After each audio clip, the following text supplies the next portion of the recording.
Nanti dia bertabrakan di mana, Romo? Banyak sekali. Engkau mau tahu mau tabraknya di mana? Iya, pengen tahu, Romo. Kita ambil satu contoh kecil. Kalau tanpa tradisi untuk menjelaskan satu ayat cukup ya. Bantu dulu Ides 2 Timotius 3 ayat ke-8. Pagi Pater, 2 Timotius 3 ayat 8. Sama seperti Yanes dan Yambres menentang Musa, demikian juga mereka menentang kebenaran. Akal mereka bobrok dan iman mereka tidak tahan uji. Dismas, sekarang kau jelaskan Yanes dan Yambres menurut perjanjian lama. Karena Santo Paulus mengutipnya dari perjanjian lama.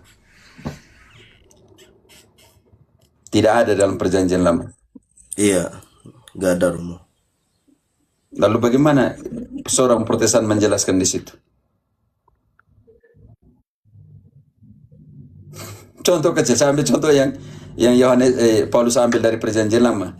Kalau tanpa tradisi, tanpa Talmud, orang Yahudi, bagaimana ini belum masuk ke Kristenan, ini masih ke Yahudi. Bagaimana Santo Paulus mengutip dari tradisi Yahudi, dari Talmud, Yanes dan Yambres. Itu Yanes dan Yambres itu siapa? Tidak ada dalam kitab Keluaran, tidak ada. Diambil dari tradisi ya Yahudi. Yang mengatakan Yanes dan Yambres adalah nama dari dua tukang sihirnya Firaun. Berarti Santo Paulus hanya baca perjanjian lama atau baca juga Talmud? Orang Yahudi punya. Iya, baca Talmud juga, Romo. Oke. Sekarang kita ambil contoh yang tidak ada dalam kitab suci. 1 Korintus 15 ayat ke-5. 1 Korintus 15 ayat ke-5, bahwa ia telah menampakkan diri kepada Kefas dan kemudian kepada ke-12 muridnya. Ketika Yesus naik ke surga di bab 1 kisah, Matias sudah dipilih atau belum? Dismas. Sudah ya, Romo. Yesus naik beliau naik ke surga ayat berapa? Di kisah 1 ayat berapa dia naik ke surga? Matias baru dipilih di ayat 15 sampai dengan 26. Artinya Yesus naik ke surga sebelum pemilihan apa? Pemilihan rasul. Lalu ayat itu mengatakan menampakkan diri kepada 12 rasul. Bagaimana mungkin Yesus naik ke surga?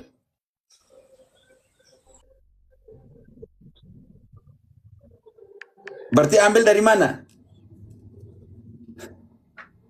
Kita buktikan. Sekarang 12 rasul. Baca, Yesus naik ke surga. Kisah 1 mulai dari ayat ke-9. Sesudah ia mengatakan demikian, terangkatlah ia disaksikan oleh mereka, dan awan menutupnya dari pandangan mereka. Ayat 9. Ketika mereka Sekarang cukup. Sekarang langsung ke ayat ke-25. Untuk menerima jabatan pelayanan, yaitu kerasulan yang ditinggalkan Yudas yang telah jatuh ke tempat yang wajar baginya. Lanjut, lalu mereka pilih siapa? Lalu mereka membuang undi bagi kedua orang itu, dan yang kena undi adalah Matias, dan dengan demikian ia ditambahkan kepada bilangan ke-11 rasul itu. Kembali ke 1 Korintus 15 ayat 5. Keberapa orang Yesus menampakkan diri. Sedangkan di situ Matias belum dipilih, Yesus sudah naik ke surga. Bagaimana Paulus bisa mengatakan itu kalau dia ada penasaran di kisah? Di kisah tidak bilang begitu. Kisah bilang Yesus naik ke surga, setelah Yesus naik ke surga baru pilih Matias. Lalu kenapa di sini menampakkan diri kepada 12 rasul? Baca. bahwa ia telah menampakkan diri kepada Kefas dan kemudian kepada kepada ke-12 muridnya. Dismas, bagaimana Paulus bilang menampakkan diri ke-12 murid, sedangkan Matias belum dipilih? Kalau begitu, Paulus ambil dari mana? Tidak dicatat di Injil, tidak dicatat di Kisah. Paulus ambil dari mana kalau begitu? Supaya engkau tahu ini tradisi.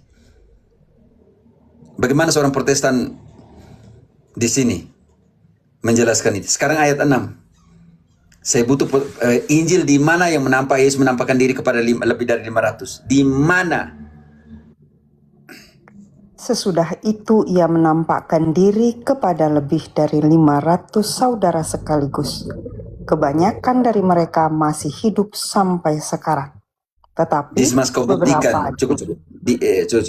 Dismas, kau buktikan bahwa lebih dari 500 saudara ada di Injil yang Yesus tampakkan diri. Di mana?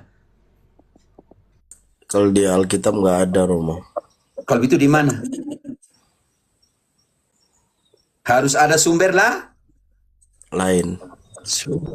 Karena itu bertolak belakang nanti dengan apa? Dengan Yohanes 20 ayat 21. Maka kata Yesus sekali lagi, 21 ayat berapa tadi? 21 25. 21 Pak.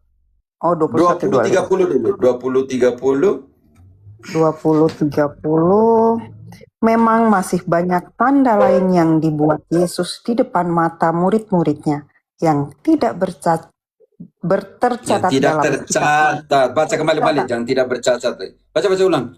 Kata kunci kau baca saja. Memang masih banyak tanda lain yang dibuat Yesus di depan mata murid-muridnya yang tidak tercatat dalam kitab ini. Dismas, masih ada banyak yang tidak dicatat dalam kitab, dalam Injil Yohanes?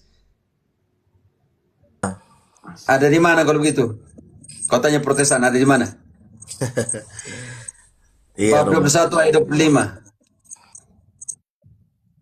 Masih banyak hal-hal lain yang diperbuat oleh Yesus, tetapi jikalau semuanya itu harus dituliskan satu persatu, maka agaknya dunia ini tidak dapat memuat semua kitab yang harus ditulis itu.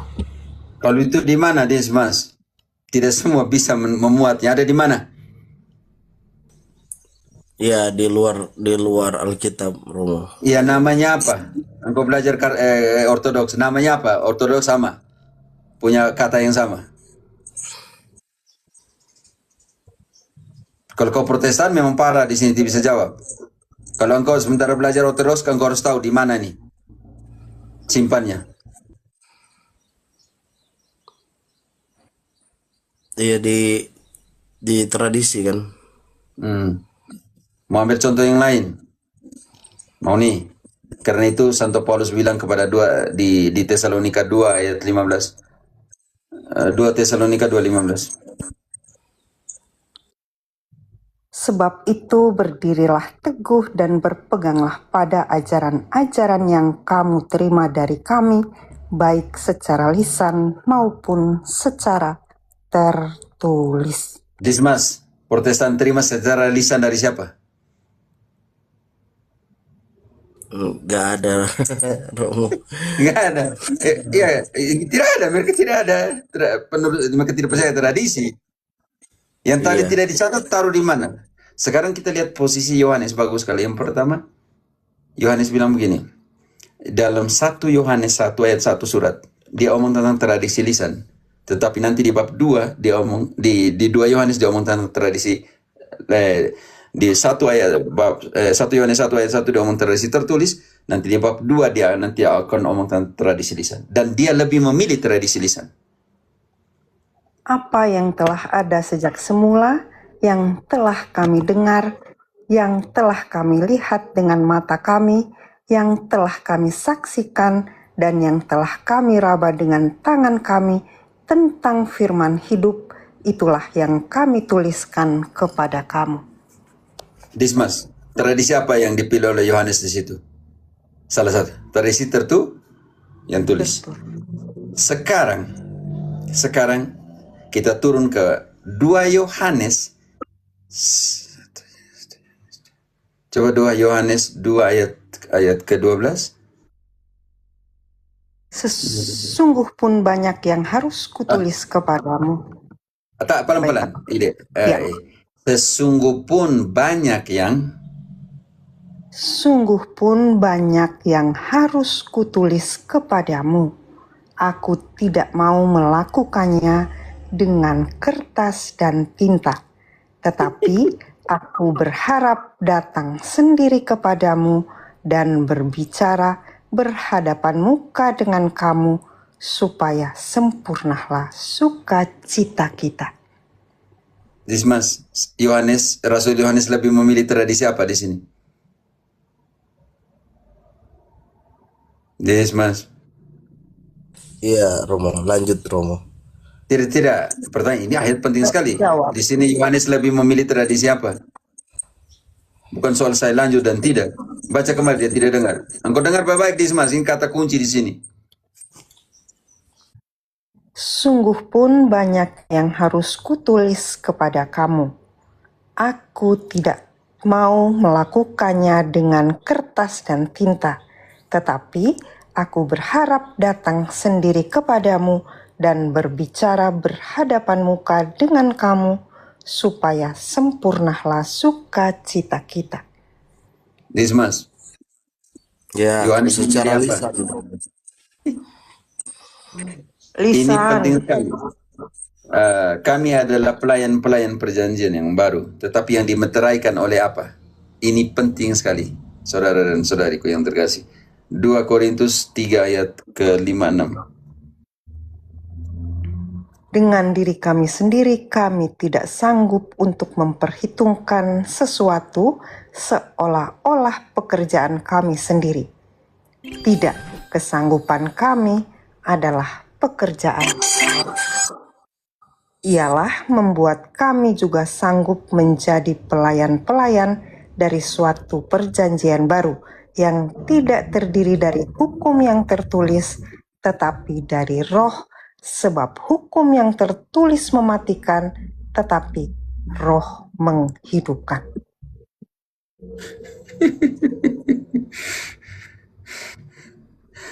Sola Scriptura mematikan, tapi roh menghidupkan. Dan kami tidak dimeteraikan oleh indri. Dan kami tidak dimeteraikan oleh apa? Baca kembali ayat 6. Ialah membuat kami sanggup menjadi pelayan-pelayan dari suatu perjanjian baru yang tidak terdiri dari hukum yang tertulis, tetapi dari roh. Sebab hukum yang tertulis mematikan, tetapi roh menghidupkan. Yohanes 5 ayat 38, 39. 39, 38. Coba 38. Dan Yohanes 5, firman-Nya 39. Kamu menyelidiki kitab-kitab suci, sebab kamu menyangka bahwa olehnya kamu mempunyai hidup yang kekal. Tetapi walaupun kitab-kitab suci itu memberi kesaksian tentang aku. Tetapi kamu Namun kamu tidak mau datang kepadaku untuk memperoleh hidup itu. Aku tidak memerlukan hormat. Saya cukup 39 dengan 40 cukup. Dismas, sangat jelas Yesus bilang, kamu bongkar semua ayat kitab suci, seolah-olah ayat-ayat itu memberikan kamu keselamatan. Semua kitab suci omong tentang saya. Tapi kenapa kalian tidak mau datang kepada saya untuk dapat apa? Baca baik-baik ini, jangan potong-potong tuh, gak baca. Kalau saya belum bilang putus, kau lanjut terus. Ini penting, ini kata kunci di sini nanti. Dari 39 ya, Pater. Kamu menyelidiki kitab-kitab suci, sebab kamu menyangka bahwa olehnya kamu mempunyai hidup yang kekal. Tetapi walaupun kitab-kitab suci itu memberi kesaksian tentang aku, namun kamu tidak mau datang kepadaku untuk memperoleh hidup itu. Dismas, bagaimana engkau datang kepada Yesus untuk dapat hidup? Dengan cara seperti apa, Dismas? Sebagai Protestan, buka kitab suci. Kan di situ Yesus kritik. Kamu bongkar ayat, seolah ayat beri kamu keselamatan. Tapi semua ayat omong tentang saya, tapi kamu tidak mau datang kepadaku untuk dapat hidup. Dismas, bagaimana datang kepada Yesus supaya dapat hidup? Dengan cara seperti apa?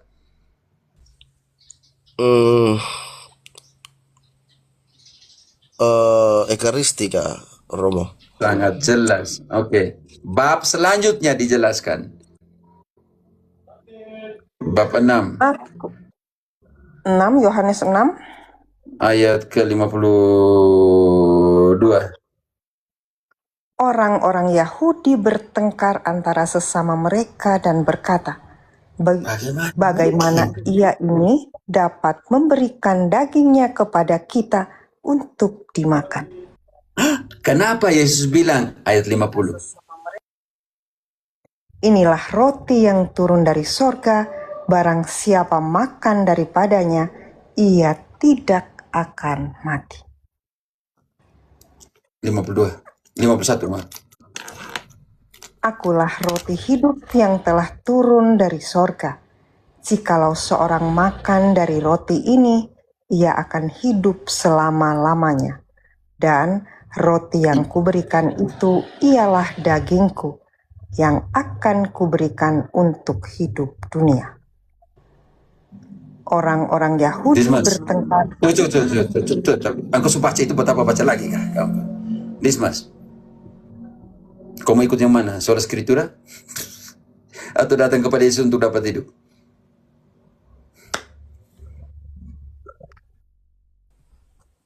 Dan sekarang Paulus akan menjelaskan 3 dasar iman. Magisterium, kitab suci, dan tradisi. 2 Timotius 3 ayat 14, Magisterium.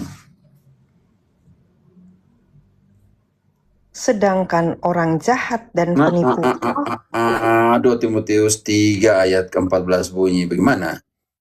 Tetapi hendaklah engkau tetap berpegang pada kebenaran yang telah engkau terima dan engkau yakini, dengan selalu mengingat orang yang telah mengajarkannya kepadamu. Dismas, ingat siapa yang mengajarkan kepadamu. Ingat magisterium yang mengajarkan kepadamu. Dasar kebenaran iman pertama. Berpegang teguhlah kepada kebenaran yang kau terima. Dengan selalu ingat siapa yang ajarkan itu kepadamu. Di mana ayat ini di dalam Protestantisme? Baca kembali ayat itu untuk para pendeta yang bilang mereka adalah magisterium. Tidak jelas magisterium dari mana, dari Hongkong. Tetapi hendaklah engkau tetap berpegang pada kebenaran yang telah engkau terima, dan engkau yakini, dengan selalu mengingat orang yang telah mengajarkannya kepadamu. Siapa yang ajarkan kepada para pendeta? Kitab suci? Di situ omong tentang siapa atau apa? Dismas. Siapakah, Romo? Berarti omong tentang siapa yang mengajar. Ajar. Memang kitab suci bagi Protestan turun dari surga. Baru ayat ke-15 ini yang kita namakan dasar kebenaran iman yang kedua. Kitab suci. Yang punya 2 fungsi. Ingatlah juga bahwa dari kecil engkau sudah mengenal kitab suci yang dapat memberi hikmat kepadamu dan menuntun engkau kepada keselamatan oleh iman kepada Kristus Yesus. 2 fungsi kitab suci. Menuntun engkau jadi bijaksana, membuat engkau bijaksana, dan menuntun engkau kepada keselamatan. Tuntun engkau kepada keselamatan. Jadi sudah berapa sumber di situ? Sudah berapa sumber kebenaran iman di situ, Dismas? 2, Kak Romo. Magisterium ayat 14, yang kedua kitab suci, yang sekarang tradisi ayat 16. Pakai TB1, Indri. Ya, Pater. TB2 itu terjemahkan sebagai kitab suci, padahal itu tulisan-tulisan. Ya. Segala tulisan yang diilhamkan Allah memang bermanfaat untuk mengajar, untuk menyatakan kesalahan, untuk memperbaiki kelakuan, dan untuk mendidik orang dalam kebenaran. Di situ Paulus omong tentang tulisan-tulisan yang diilhamkan. Karena kitab suci sudah di ayat ke-15. 16 dia omong tentang tulisan-tulisan yang diilhamkan. Seperti apa? Dia mengutip tadi dari Talmud ketika dia sentuh Yanes dan Yambres. Dismas. Iya Romo. Ada berapa sumber iman kalau begitu di situ? Santo Paulus nih. Ayat 14, Magisterium, ayat 15 kitab suci, dan ayat ke-16 omong tentang tradisi. Dan itu punya 4 tugas tradisi. Sudah jelaskan begini masih bilang saya ngawur menjelaskan, kan lucu. Ngawur tuh orang yang omong itu tidak tahu dari mana ambil skema hermeneutiknya, ambil dari mana. Kalau Katolik aman. KGK 109 sampai dengan 119 omong tentang kriteria hermeneutik dan eksegesis di dalam gereja Katolik. Kalau pendeta-pendeta punya ini, dia punya ambil dari mana? Semua orang mengeksegesikan suka-suka, semua orang pakai prinsip hermeneutiknya suka-suka. Setelah itu bilang orang ngawur, tapi tidak tunjukkan data yang mana. Yang ngawur tuh orang yang tidak berani datang bawa data. Oke, Dismas, kira-kira seperti itu. Soal Skritura selesai, gantung diri. Iya Romo, makasih Romo buat penjelasannya. Oke. Di sini ada beberapa orang yang lain, silakan. Kalau engkau masih punya pertanyaan, engkau tahan dulu, kita kasih kesempatan orang lain ya, Dismas. Di sini ada Timur, ada Arto. Shalom Romo. Yo Timur. Saya mau bertanya, saya dari Malaysia. Katolik. Saya mau tanya, ya Katolik. Tapi bakal istri saya nih dia Protestan. Mau Katolik, oke. Macam mana? Dia ini janda Romo. Jadi kalau saya bawa masuk Katolik, nikah di Katolik, adakah saya sah dan diterima Tuhan Yesus? Oh. Ada, tetapi kalau dia jadi Katolik atau dia tetap Islam? Bukan, dia ini Protestan. Dia Protestan. Ya. Bukan Protestan, sorry, Protestan. Ya, Protestan. Sorry. Protestan. Saya diterima kah? Iya. Karena ada prinsip dasar, bantu dulu Indri. Kanon 1125, engkau bisa buka? Ya, Pak. Syarat pernikahan Katolik, Kanon 125. 125, 1125. Ada saya, Pak. 1125 kan, Pater? Oh, kami. Frater, oke, Frater, bantu dulu. Timur, ini ada, tapi engkau harus penuhi 3 syarat ini, oke? Dalam pernikahan Katolik. Ya. Kanon 1025 ya, Pater ya? Yo. 1125. Ya, 1025 tuh. 1125. Ya, sama tuh. 1125 tuh 1125, oke. Ya. 1125 kan, Pater? Iya. Iya. Oke. 1125. Apa yang ditulis di situ? Nah, ini. Izin semacam itu dapat diberikan oleh ordinaris wilayah jika terdapat alasan yang wajar dan masuk akal. Izin itu jangan diberikan kecuali telah terpenuhi syarat-syarat sebagai berikut. Ayat yang pertama, pihak Katolik menyatakan bersedia menjauhkan bahaya meninggalkan iman, serta memberikan janji yang jujur. Nah, nih, bahwa ia akan berbuat segala sesuatu dengan sekuat tenaga agar semua anaknya dibaptis dan dididik dalam gereja Katolik. Ketiga,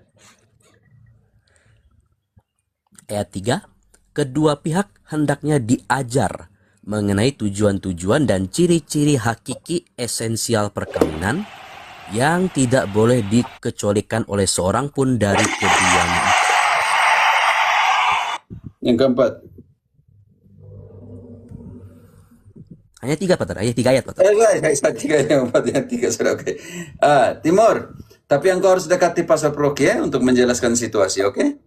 Oke Romo. Ya, engkau Terima kasih. nikah sah secara sakramen untuk kau, tapi untuk dia tidak. Dia tidak bisa terima. Oh. Kalau dia tetap di sana. Oh begitu.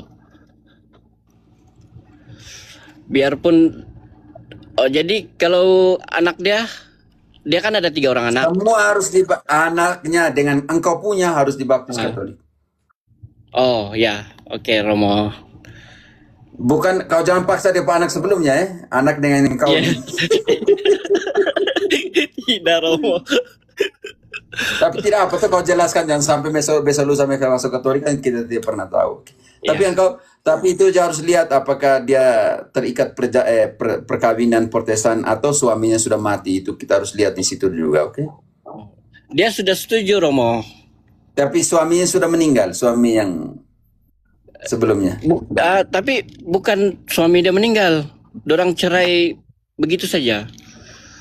Cerai tapi mereka makanya engkau harus kembali ke Pastor Proki. Nanti Pastor Proki akan minta bukti penceraian mereka di Protestan, oke? Oh, oke Romo, terima kasih.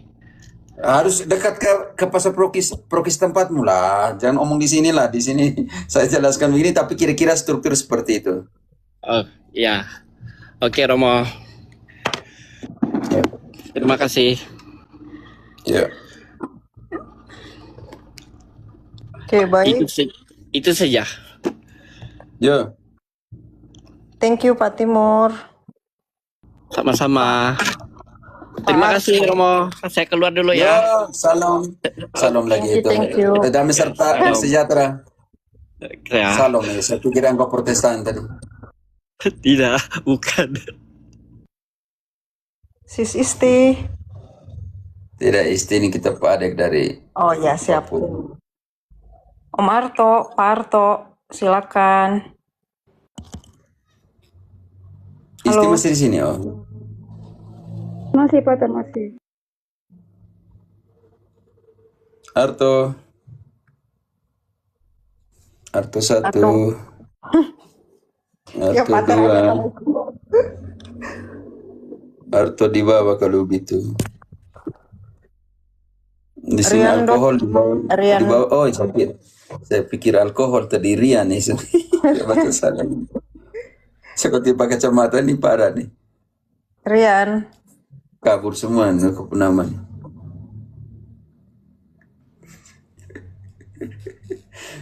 Oh ya, retro, kasih naik retro. Dia minta dari tadi. Rian, engkau turun saya. Teman-teman, lebih baik mereka type dulu mau naik baru dinaikkan. Kalau tidak Iya. ini macam begini. Retro nggak ada, Pater, nggak Ya request. ada di live. Ada di daftar. Shalom, salve Romo. Salve, Sebentar, salve, Junior. selamat malam untuk Romo. Selamat siang untuk kita. Duluan ini. Siapa duluan ini? BB atau retro? Retro. Tapi saya jelaskan dulu, Junior. Romo izin bertanya soal halangan nikah karena tak bisa. Ya tidak bisa kalau sebelum dia dapat namanya laisasi dari Roma, dia tidak bisa akan pernah menikah. Oke. Kalau sudah dapat laisasi, makanya harus dekat dengan keuskupan, harus dekat dengan biara, dengan komunitas di mana dia minta keluar. Itu buat baik.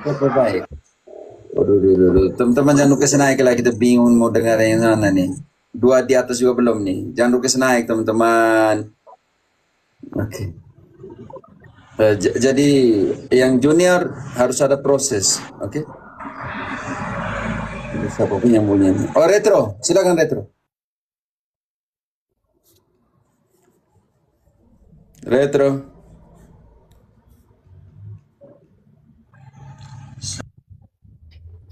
Retro jangan Babe, di-mute. Retro jangan di-mute. Selamat pagi. Ya kan? Oh ya. Ya, Retro. Halo, Ya, silakan Retro. Pater, saya ini kan di kelompok doa Santo Franciscus Xaverius.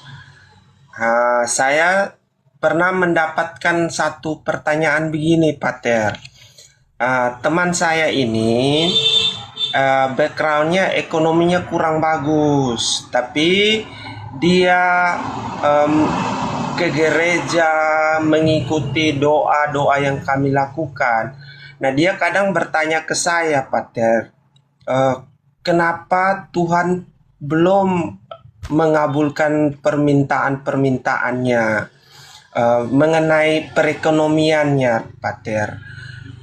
Aduh, kalau saya Tuhan Allah kau bisa tanya di saya. Kalau saya bukan Tuhan Allah, ini gimana kau tanya ini barang di saya ini? Minta maaf, Pater, yang saya mau tanyakan.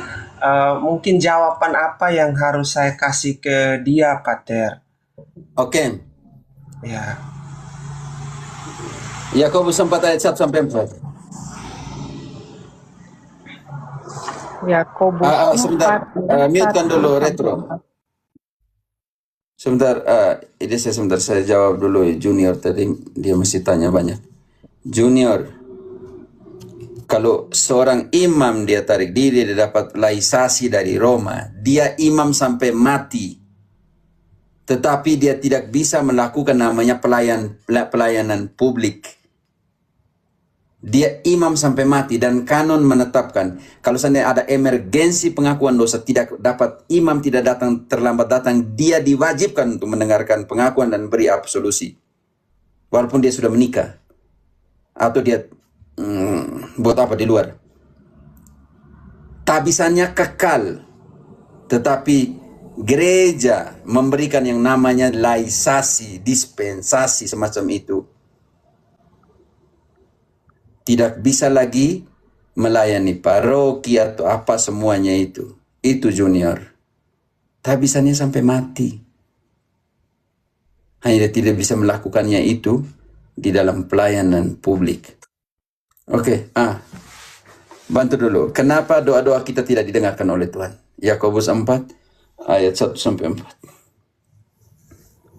Dari manakah datangnya sengketa dan pertengkaran di antara kamu? Bukankah datangnya dari hawa nafsu? Junior, kalau dia sudah dapat laisasi dari Roma, dia bisa menikah. Laisasi artinya proses untuk jadi awam. Makanya kalau engkau tidak dekat dengan keuskupan untuk urus itu, karena proses laisasi itu panjang. Harus ada psikiatris, harus ada psikolog yang harus periksa, harus ada dokter yang periksa, harus ada sekurang-kurangnya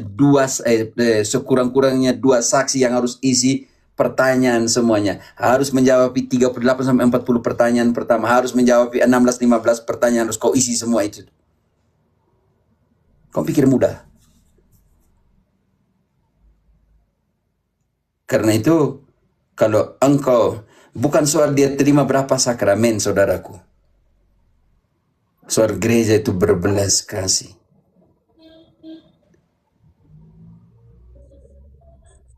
Karena itu, gereja itu berbelas kasih. Dia hanya melayani misteri Allah. Jadi kau iri hati. Kalau nanti dia sudah dapat laisasi dari Roma, dia menikah, kau iri lagi bagaimana? Dia tidak bisa melayani sebagai di paroki di mana saja dia tidak bisa melayani. Tapi karakter imamatnya sampai mati, yang melekat untuk dirinya sendiri.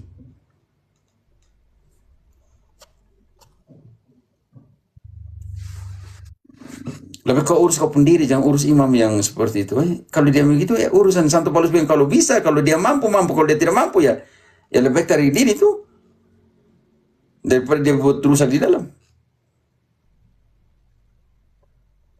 Engkau lebih memilih apa? Dia kasih rusak di dalam atau dia dengan rendah hati minta laisasi untuk menikah? Ataupun itu pun tidak semua mau menikah, dia tetap hidup sendiri, itu tidak apa tuh. Oke, baca kembali ayat itu. Dari manakah datangnya sengketa atau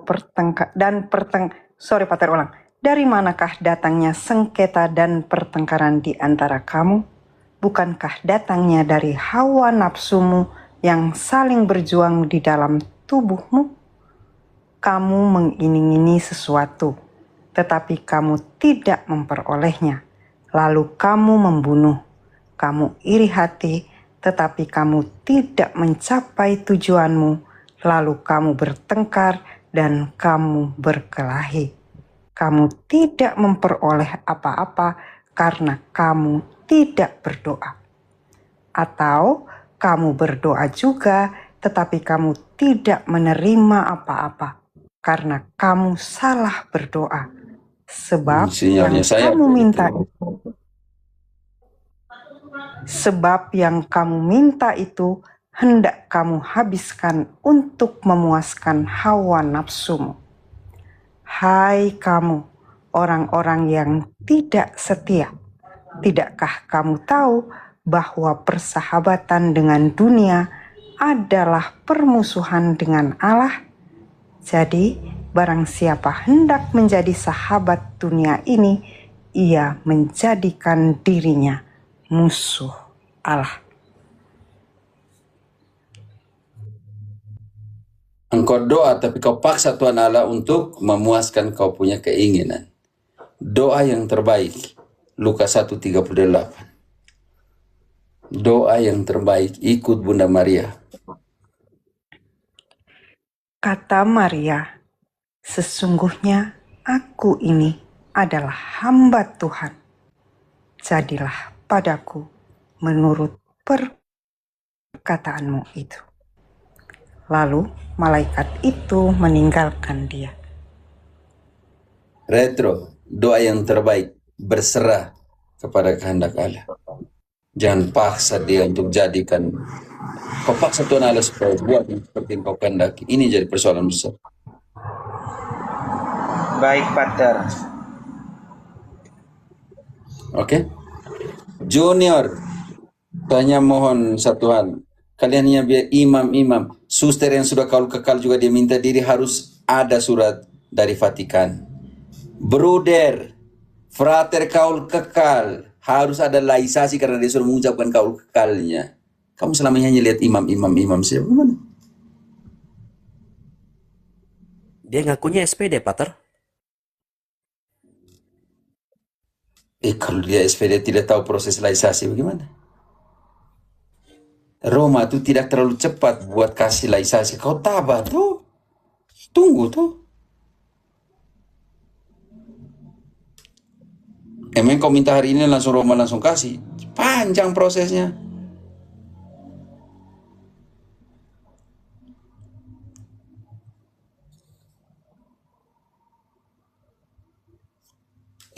Naik naik dia di atas sekolah begitu tuh. Turun satu dulu. Retro kau turun ke naik junior. Saya tidak mengerti. Kalau dia SPD dia tanya itu. Kalau dia mau tahu ada di buku panduan SPD, manual SPD punya di situ. Yo, Retro, bilang pasrah.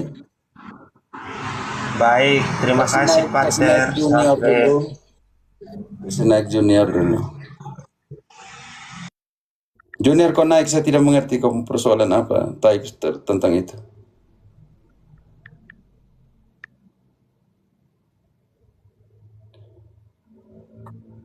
Naiklah junior. Junior Minta request naik, ya. Tidak ada, tidak di ini, tidak multi di Avatar. Kita cari harus ini. Junior request.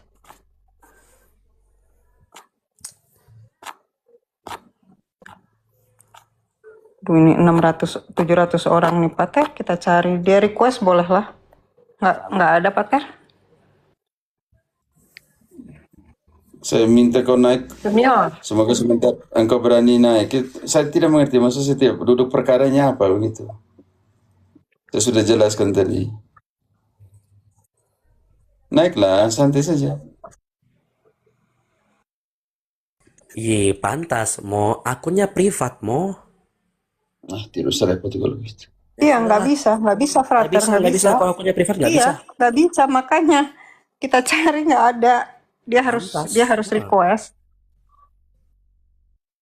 Sudahlah Pater, yang lain aja karena itu tadi ada juga yang Ya, mau kalau naik namanya di Moza. SPD ada buku, di SPD ada buku panduan ya. Saya mau keluar, saya lihat buku panduan, saya buat surat ke Roma, buat surat ke Vatikan, selesai.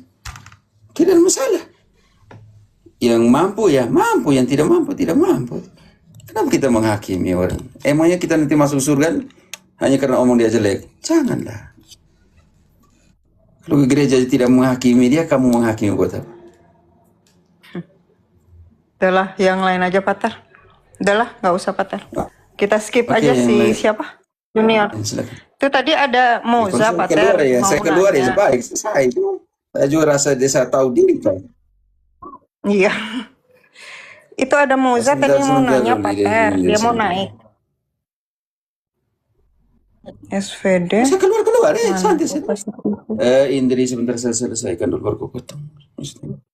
Saya selesaikan dulu. Indri, yang kau bisa dengar tidak? Aku bisa mute kan dulu, jangan dulu ngomong itu. Saya selesaikan dulu ini. Kalau saya keluar santai satu. Ada masalah apa?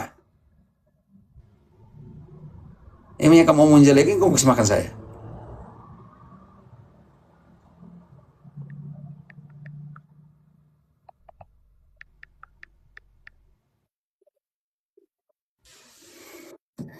Mr. F tidak mau layani dia, tukang tipu tidak mau orang ya. Tidak pernah jujur, saya tanya 3 kali capek di atas. Tidak mau jawab. Teman-teman, saya punya suara tidak dengar kah? Halo, halo.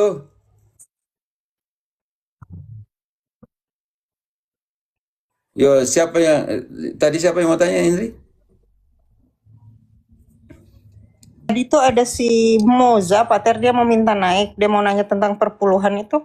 Mau dinaikin apa bagaimana, Pater? Ya, tanya dulu yang di atas. Kasih naik dia, tapi yang di atas kan ada BM, ada Bapak, ada Babe.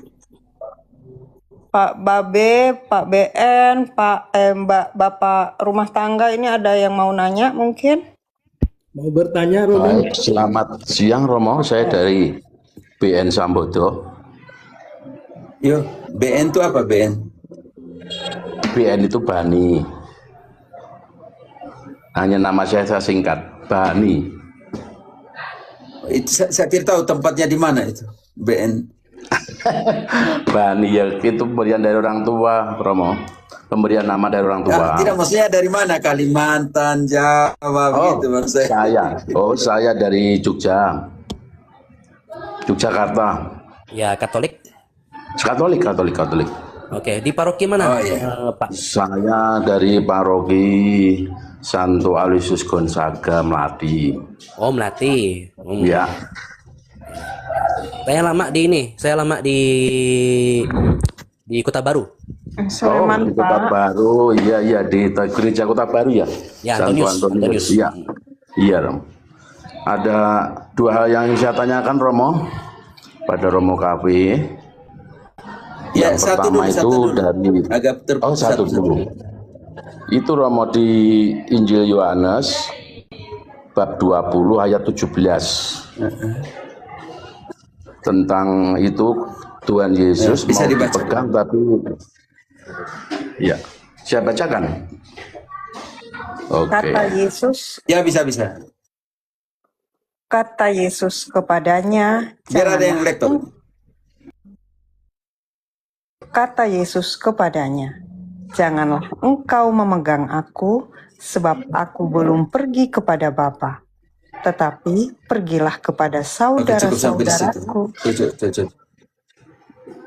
Ya, betul. Cukup. Pertanyaan yang ditanya, kenapa Yesus bilang jangan sentuh saya? Oke? Iya Romo, iya. Betul. Namanya tubuh kemuliaan, tubuh setelah kebangkitan.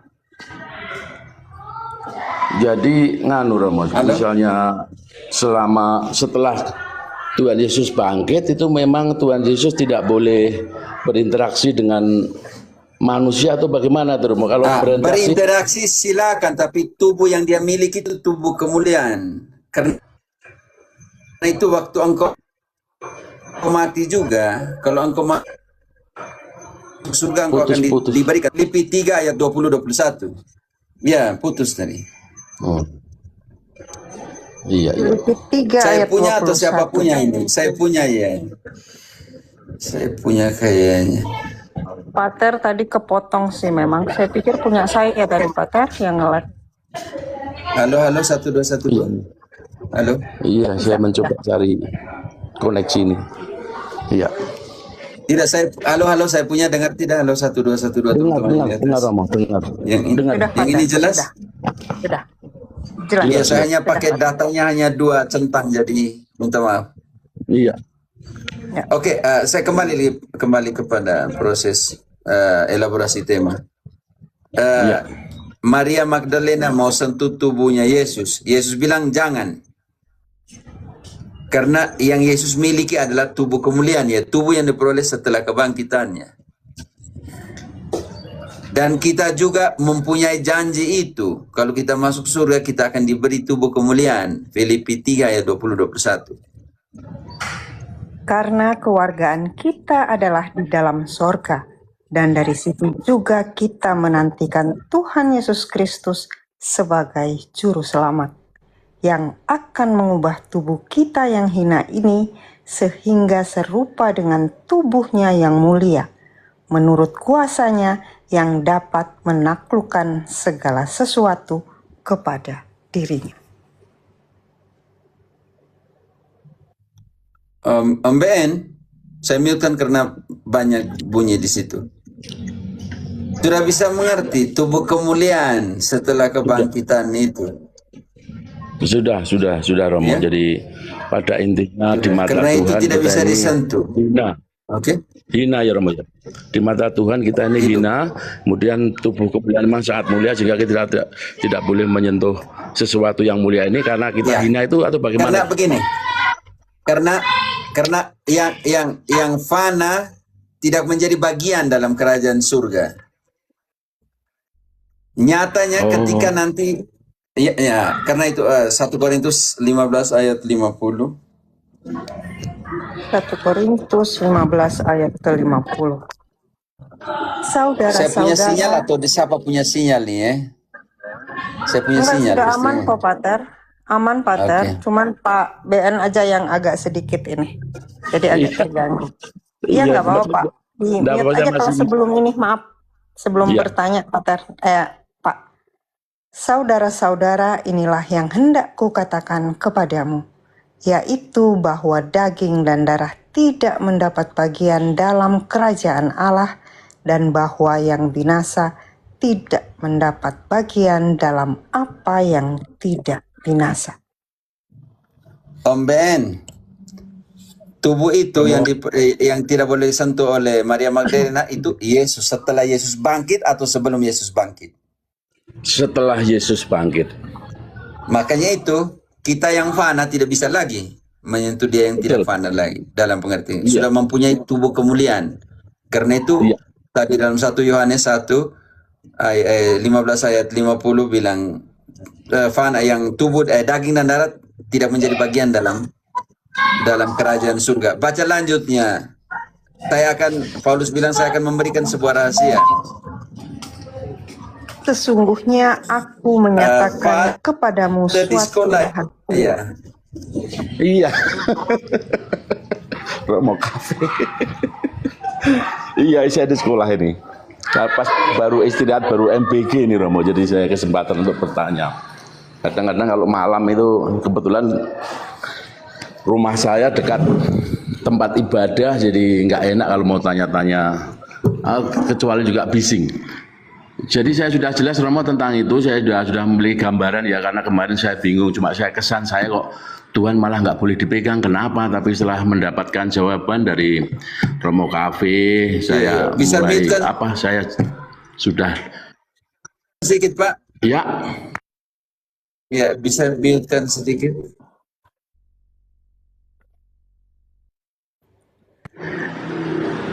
Ya. Pater. Pater nge-lag, Pater.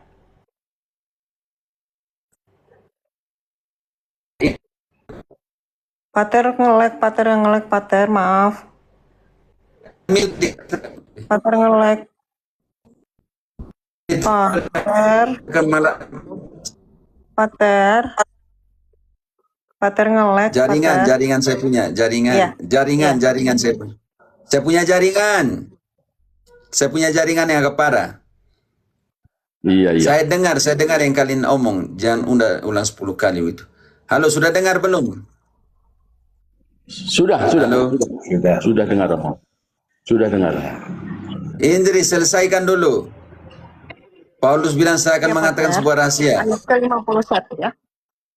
Ayat 51, sesungguhnya aku menyatakan kepadamu suatu rahasia, kita tidak akan mati semuanya, tetapi kita semuanya akan diubah. Oke, diubahnya di mana tadi? Filipi 3, 20-21. Kita akan diubah, kita akan menerima tubuh kemuliaan yang serupa dengan tubuh Kristus yang mulia untuk menjadi warga negara surga. Karena itu kita ambil satu sampel. Kasusnya Thomas, Yohanes 20 ayat 27. Thomas tidak mau, Yesus bilang, kau sentuh sudah. Thomas tidak, ya Tuhan dan Allahku, saya tidak mampu lagi. Karena tubuh kemuliaan tidak bisa disentuh. Kemudian ia berkata kepada Thomas, taruhlah jarimu di sini dan lihatlah tanganku. Ulurkanlah tanganmu dan cucukkan ke dalam lambungku, dan jangan engkau tidak percaya lagi, melainkan percayalah. Apa yang dikatakan Thomas ayat selanjutnya? Tolong mute-kan Tommy Sawong itu, copy paste teman-teman moderator, tolong copy paste.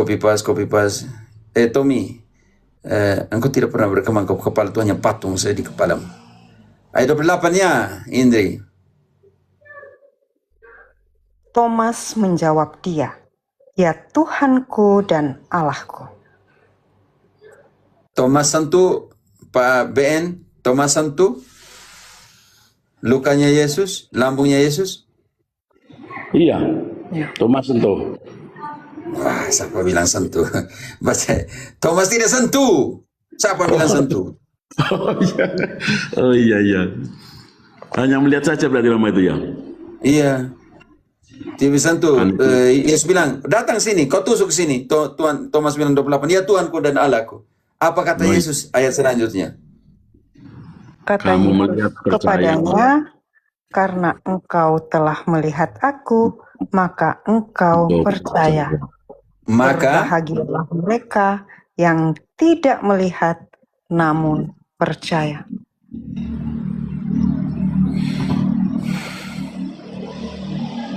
Ya, sudah jelas Romo, itu saya sudah jelas, sudah punya gambaran.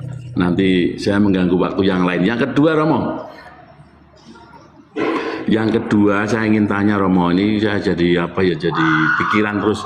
Saya pernah tanya di medsos di lain tapi kurang mendapatkan jawaban yang jelas gitu Romo. Itu tentang tanda Yunus dengan waktu Tuhan disalib itu Romo, dari sejak disalibkan sampai bangkit itu Romo, itu kira-kira gimana Romo? Karena tidak, tanda Yunus tuh 3 hari di dalam perut ikan. Iya, masuk. Dan Yesus 3 hari di mana? Tuhan Yesus 3 hari di dalam perut bumi. Itu yang dimaksudkan di situ. Nah, tapi gini Romo, untuk Tuhan Yesus itu penghitungan harinya gimana Romo? Kan perhitungan hari itu penting sekali. Orang Yahudi menghitung harinya seperti ini. Yesus mati jam berapa? Dan diturunkan dari salib. 3 sore. Oke. Ya. Orang Yahudi menghitung hari itu seperti ini. Segala sesuatu yang terjadi sebelum jam 6 sore akan dihitung 1 hari. Iya. Karena itu Kamis sore sampai dengan Jumat sore jam 6 Kamis sore sampai dengan Jumat sore jam 6 dihitung 1 hari. Hari kedua jam 6 sore hari Jumat sampai dengan hari Sabat Sabtu. jam 6 sore. Hari kedua. Hari ketiga, Sabat jam 6 sore sampai dengan hari pertama dalam minggu jam 6 sore. Jadi berapa hari? 3. Sebentar, Kamis. Kamis jam 6 sore sampai dengan Jumat jam 6 sore. Yesus mati jam berapa? Jumat jam 3. Artinya sebelum jam 6. Sebelum jam 6. Semua kegiatan sebelum jam 6 dihitung satu hari. Ingat ketika Yesus bilang seorang pemilik kebun anggur, pagi hari dia cari orang kerja, siang hari dia panggil lagi, dan sore hari jam 4 dia panggil lagi orang untuk kerja, dan semuanya dapat satu hari.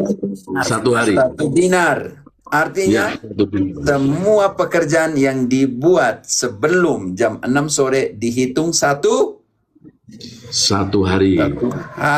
Karena itu mau dia yang datang pagi, mau datang siang, mau datang sore, tetap dapat satu dinar. Karena betul. Aturan itu dibilang satu hari satu dinar. Ya. Oke.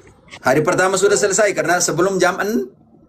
Sebelum jam 6 hari Jumat. Hari kedua jam 6 sore hari Jumat sampai dengan hari Sabat. Sabtu. Jam 6 Sabtu. Jam 6 sore. Hari ketiga jam 6 sore hari Sabtu sampai dengan hari Minggu. Semua kegiatan di dalam rentang waktu itu dihitung satu hari. Perkara selesai. Satu hari. Sekarang yang lebih penting sekarang, Yesus buat apa selama dia di tempat penantian?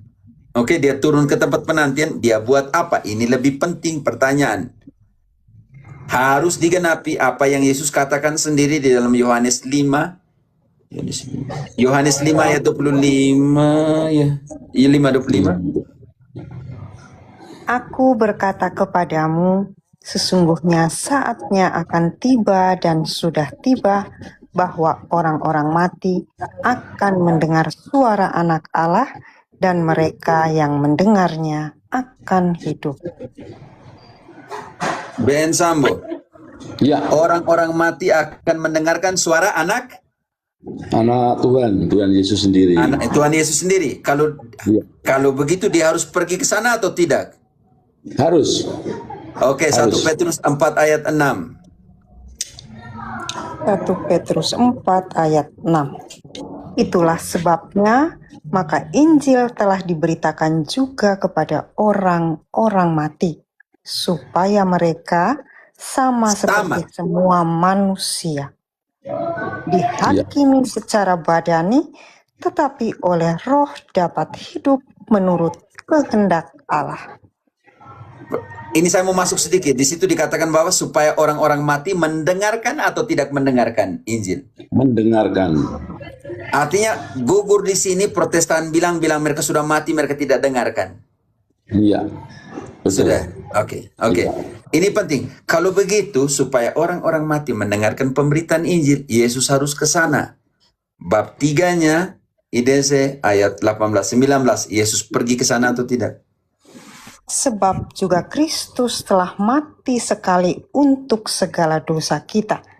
Ia yang benar untuk orang-orang yang tidak benar, supaya ia membawa kita kepada Allah. Ia yang telah dibunuh dalam keadaannya sebagai manusia, tetapi yang telah dibangkitkan menurut roh. Dan di dalam roh itu juga ia pergi memberitakan Injil kepada roh-roh yang di dalam penjara. Perkara selesai. Lebih penting tanya, Yesus ngapain 3 hari itu? Bagi saya lebih penting. Saya sudah tahu. Medialah. Kayak guru ngajari anak TK tidak apa. Yang penting kami bisa mengerti.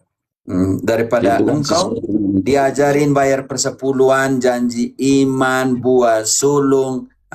Itu kamu yang diajari di sana seperti itu. Iya, memang begitu. Jadi kebetulan saya kan nganu Romo, saya katekes di Melati ini, saya katekes. Kemudian sering ada pertanyaan-pertanyaan, saya jadi juga kesulitan mau bertanya. Mau tanya siapa ini? Mau cari di internet itu banyak sekali pendapat tentang 3 hari tadi. Jadi sudah jelas Romo sekarang saya tentang tanda Yunus dengan yang tadi tentang tidak boleh disentuh. Intinya terima kasih Romo sudah banyak memberikan pencerahan atau hidayah kepada kami semua sehingga lanjutkan ajar baik-baik. Oke, begitu. Prinsip dasar kalau semua penafsiran saya selama ini mau 2 tahun ini di TikTok Indonesia keluar jalur dari magisterium, ya pasti saya sudah dipanggil oleh uskup kau jangan ajar lagi. Sampai sekarang saya sudah 2 tahun lebih ini mengajar di TikTok penjelasan iman Katolik. Magisterium tidak pernah panggil saya untuk itu. Hanya ada satu magisterium namanya Mel Atok yang bilang saya itu ngawur. Nah, itu dia magisterium yang coba mengkoreksi saya. Dia lebih besar dari saya punya uskup-uskup. Nah, begitu. Kalau saya sih dengan kelompok Protestan sudah tidak percaya karena mereka motifnya adalah motif duniawi, motif uang, ujung-ujungnya begitu, sehingga akhirnya aja yang mengikutinya akhirnya terombang-ambing. Seperti sering saya lihat Romo KB, Joseph, kemudian ada banyak yang lain ya, itu biasanya tanpa menyertakan nomor-nomor rekening di tayangan begini tidak ada. Itu artinya gereja itu sangat-sangat menjunjung tinggi sesuai dengan Alkitabiah seperti kemarin aku memberitakan tanpa upah, itulah upah. 1 Korintus 9:18 dibaca. Apakah upahku? 1 Korintus 9 ayat 18. Kalau demikian, apakah upahku? Upahku ialah ini, bahwa aku boleh memberitakan Injil tanpa upah dan bahwa aku tidak mempergunakan hakku sebagai pemberita Injil. Begitu ya Ben Sambok. Saya kira sudah cukup Romo, tolong saya diturunkan karena masih ada pekerjaan saya harus lanjutkan, mungkin bisa. Oke, salam untuk Ibu. Oke, mantap. Iya, terima kasih. Ya, intinya siapa yang ambil tentang persepuluhan? Aduh, kembali lagi persepuluhan ini. Masih ada di bawah. Nama Muza. Muza itu siapa? Ini dia. Ini dia Pak. Oh, Muza. Atau Bapak? Halo. Muza angkot. Ya, Muza angkot. Siang Indonesia. Oke. Bapak siapa tadi samping? Ada di sini. Pak Babe sama Bapak rumah tangga. Bapak rumah tangga duluan. Oke. Salve Romo. Iya, siapa duluan? Babe atau rumah tangga nih? Babe Saya sih boleh tadi. Romo? Babe dulu tadi. Oke, silakan Pak Babe.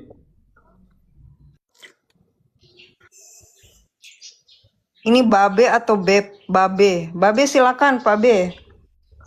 Salve Romo. Yo. Saya dari Keuskupan Santo Lukas, Paroki Santo Lukas, Keuskupan Jakarta Katedral. Oh. Lingkungan prestasi. Saya dulu Servasius. Asli saya dari Larantuka, Papa Larantuka, Kota Reina. Saya sangat senang dengan Romo Cafe. Siapapun kamu, saya salut. Menjelaskan sesuatu yang kita semua orang Katolik tidak menyadari. Karena pada dasarnya kami orang Katolik yang saya tahu tidak pernah memperdebatkan isi Alkitab, tetapi isi Alkitab itu adalah sebagai pelita buat hidup kita. Isi dari Alkitab itu adalah pelita buat hidup kita berjalan. Jadi tidak perlu diperdebatkan. Itu menurut apa saya. Jadi saya percaya isi Alkitab itu benar-benar dari Tuhan Allah. Itu pertama. Yang kedua, menyangkut tentang perpuluhan. Betul Romo bilang. Uang itu adalah simbolnya iblis. Ingat, Yesus dicobain di Gunung Tabor kalau nggak salah. dikatakan bahwa kembalikan uang itu kepada. Pak Babe, maaf putus-putus, Ya, Pak. ada gambar di garis satu. Oke, kenapa? Oh iya. Sorry, sinyal saya agak ini. Gitu. Ya, saya berusaha untuk dengar. Saya terima kasih. Apa itu Romo? Sorry, sinyalnya memang agak jelek. Gitu. Oke, yang pertama ada dua yang saya salut dengan yang pertama Romo, ya, bahwa di dalam ajaran Katolik tidak pernah memperdebatkan apa, karena di dalam Alkitab itu pelita buat kita berjalan. Dan puji Tuhan, setiap pasien yang saya pegang selalu sembuh dalam nama Tuhan Yesus. Dan saya suruh ambil salah satu ayat di situ, dan itulah tunjukkan untuk penyembuhan dia sendiri. Ini yang saya alami. Bukan saya yang menyembuhkan, tapi Tuhan Allah saya sendiri. Itu satu. Jadi saya nggak mau memperdebatkan ayat-ayat di dalam Alkitab. Saya itu menjadi sebuah petunjuk di hidup. Itu satu Romo. Maaf Romo ya. Ya, saya berjuang untuk dengar. Ya, yang pertama oke. Ini jelas Tuhan. Oke, siap. Yang pertama dulu. Mungkin 1 Petrus 1 ayat 19 dulu jadi. Ya.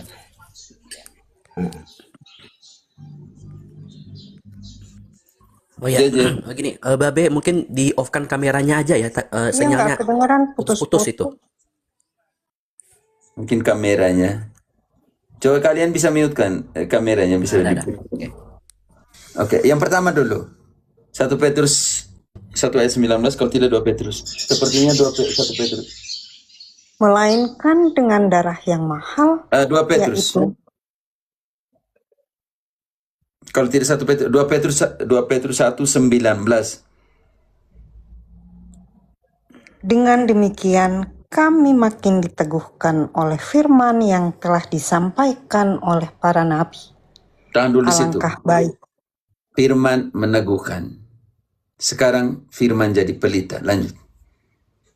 Alangkah baiknya kalau kamu memperhatikannya sama seperti memperhatikan pelita yang bercahaya di tempat yang gelap sampai fajar menyingsing dan bintang timur terbit bersinar di dalam hatimu.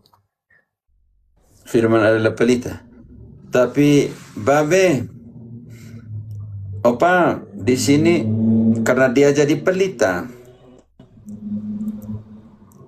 harus selidiki dia dulu. Kisah 17 ayat 5 kita harus selidiki supaya tahu yang benar itu seperti apa. Siap. Tetapi orang-orang Yahudi menjadi iri hati dan dengan dibantu oleh beberapa penjahat dari antara 17 ayat 5 Kisah. Iya, Pater. Kisah Para Rasul 17 ayat 5. Tetapi orang-orang Yahudi menjadi iri hati dan dengan dibantu. Ayat 11 kalau begitu.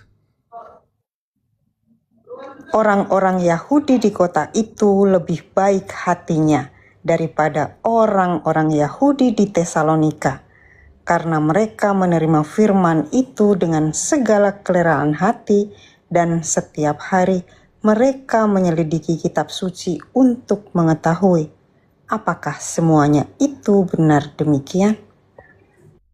Babe, jadi diselidiki kitab suci supaya tahu yang benar itu seperti apa.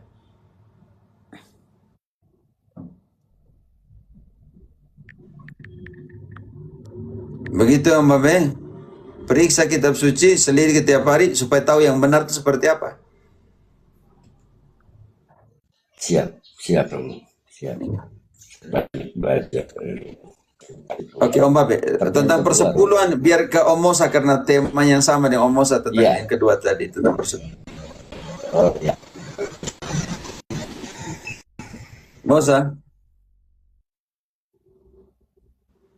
atau bapak rumah tangga, tahan yang Mosa tentang persepuluhan tadi, kita ke bapak rumah tangga dulu, minta maaf. Salve Romo. Yo. Semoga suara saya jelas. Saya mohon pencerahan sebenarnya. Sangat jelas. Ya. Teman-teman, JJ dan kamu jangan naikkan orang lagi. Saya sudah mulai lagi 15 menit jam 11 nih. Oke. Saya dari Yogyakarta, Romo, dari Paroki Santo Yakobus, Bantul. Juga bagian dari aktif di Focolare, Opera di Maria, di Kolombia juga ada. Radio Maria, ada Friska juga dia di Radio Maria di Medan. Bukan Radio Maria, Opera di Maria, Opera di Maria, Focolare. Apa itu bahasa Italia itu? Ya, itu gerakan awam dari Italia, Romo. Tapi di Kolombia namanya Lazos Amor Mariano. Itu kuat sekali di sini. Mungkin gerakan berbeda. Sangat berbeda. Di sini Namanya Lazos tetap Amor sama, Mariano Opera di Maria itu atau Focolare. mungkin tidak tahu dia. Saya tidak pernah dengar di sini. Tapi di sini hanya Lazos Amor Mariano. Mereka punya sampai mereka punya 2 anggota dewan perwakilan rakyat. Ya. Kebetulan seangkatan saya ada dari Kolombia juga. Kami satu angkatan sebagai awam yang mengambil promesa, Romo. Ada yang awam selibat mereka untuk voti, tapi kami yang menikah ambil promesa. Iya. Tapi saya jarang dengar itu atau tidak pernah dengar ini. Hanya Lazos Amor Mariano saya di sini kuat sekali. Ini saya mohon pencerahan tentang hiperdulia. Dalam di Katolik kan kitab puncak penyembahan itu adalah dalam Ekaristi ada imam, altar, dan kurban. Latria namanya. Iya, latria. Lalu di Eropa khususnya kita punya altar khusus untuk Bunda Maria ya. Dan kadang juga perayaan-perayaan devosi dipimpin oleh imam tertahbis, dan para umat juga datang ke sana dengan berbagai persembahan, misalnya bunga, lilin. Saya berpikir apakah ini bunga yang saya berikan, saya petik dari pohonnya. Bunga ini nanti saya letakkan di altar ini merupakan dari bagian kurban atau bagaimana seperti itu. Nah, itu kalau di Ekaristi kan memang terlihat kontras perbedaannya. Kalau di altar Ekaristi kita sudah langsung ada kurban. Tapi ini kelihatan sangat tipis perbedaannya ketika hanya devosi pribadi, Romo, di rumah. Altarnya Yesus dan Maria sama. Jadi kadang berpikir kalau saya tidak menyadarkan diri saya sedang berhiperdulia, kadang kalau saya tidak tahu sampai berpikir saya di mana posisi saya sekarang seperti itu. Jadi butuh menyadarkan diri selalu saya sedang berhiperdulia, lalu kemudian ketika saya berdoa di tempat lain saya sedang berlatria, sepertinya harus butuh kesadaran ini selalu, Romo, atau bagaimana? Oke, yang pertama harus dikatakan bahwa konsep altar harus dimurnikan di situ. Yang di patung Bunda Maria itu bukan altar, karena kalau altar dalam konsep ibadah itu harus disucikan. Dan itu butuh berapa hari, seperti orang Yahudi. Keluaran 29 ayat 36 37, altar itu harus disucikan, ditabiskan. Karena itu hanya ada altar di gereja. Bagi saya makanya itu jangan sampai kita mereduksikan kata altar mesbah itu kepada venerasi. Karena altar hanya untuk latria. Makanya di situ mungkin tidak ada lagi penggunaan nama untuk itu. Makanya ditaruhkan mesbah atau altar. Karena kita konsep altar itu harus ditabiskan, harus dikuduskan. Bantu dulu Keluaran 29 ayat 36 37. Tiap-tiap hari haruslah engkau mengolah seekor lembu jantan menjadi korban penghapus dosa untuk mengadakan pendamaian, dan haruslah kau sucikan mesbah itu dengan mengadakan pendamaian baginya. Haruslah engkau mengurapinya untuk menguduskannya. 7 hari lamanya haruslah engkau mengadakan pendamaian bagi mesbah itu. Haruslah engkau menguduskannya, maka mesbah itu akan menjadi maha kudus. Setiap orang yang kena kepada mesbah itu akan menjadi kudus. Karena itu harus dibedakan di sini. Mesbah atau altar untuk latria. Untuk venerasi tidak ada mesbah, tidak ada altar, saudaraku.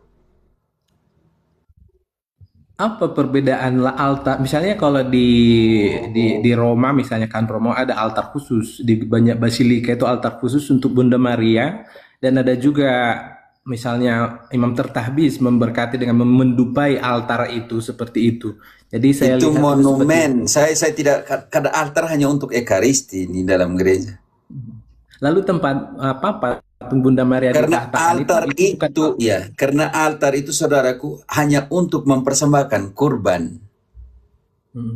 Lalu tepatnya itu apa disebut? Makanya pertanyaan saya, di depan Bunda Maria mereka kurbankan, di depan patung itu yang kalian bilang masbah untuk Bunda Maria itu altar untuk Bunda Maria, itu pertanyaan saya.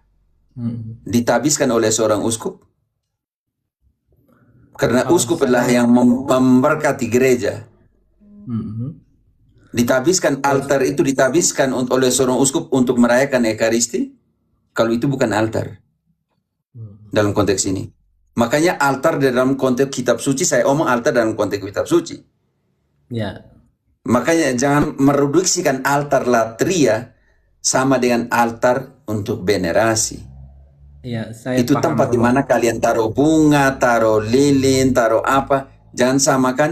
Makanya kalau kita masuk di gereja, altar untuk latria itu dia jadi sentral, jadi tempat khusus di tengah, dan di situ tidak boleh taruh banyak barang di situ.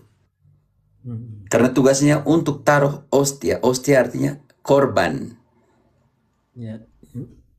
Ya, makanya di sini Bapak, saya bisa mengerti dalam bahasa Spanyol itu juga ada reduksi antara altar mesbah untuk ekaristi dengan voy a hacer altar para la Virgen. Contohnya saya buat altar untuk Virgen. Tidak, maksudnya dia mau taruh meja. Pertanyaan saya, Ya, apakah imam merayakan di mesbah itu di depan patung Bunda Maria? tidak, tapi memimpin Itu perayaan makanya dari di situ jangan mereduksikan mesbah altar untuk latria, untuk ekaristi kepada altar-altar yang kita bilang untuk orang kudus. Makanya jangan pernah mereduksikan itu, karena saya omong tentang altar mesbah dalam konteks kitab suci. Ya, paham Romo. Makanya saya bilang tadi perbedaannya sangat tipis. Di altar Ekaristi ada kurbannya, bedanya dengan di meja atau apa. Jadi apa istilah yang lebih tepat untuk tempat Maria ditahtakan itu di basilika-basilika itu, Romo? Tergantung bahasanya. Di Indonesia kan tidak bilang altar atau bagaimana. Ya, tapi kalau di Roma misalnya altarnya hampir sama dengan altar Ekaristi, megah-megah untuk Ya, Bunda Maria. bukan soal megahnya, Bapak, bukan soal megahnya. Soal siapa yang mentabiskan altar itu. Dan ditabiskan untuk apa? Ya, ya. Kalau altar dalam latria itu untuk ekaristi. Ya. Oke. Jadi tidak bisa turunkan altar latria, mesbah latria kepada venerasi atau hiperdulia atau dulia.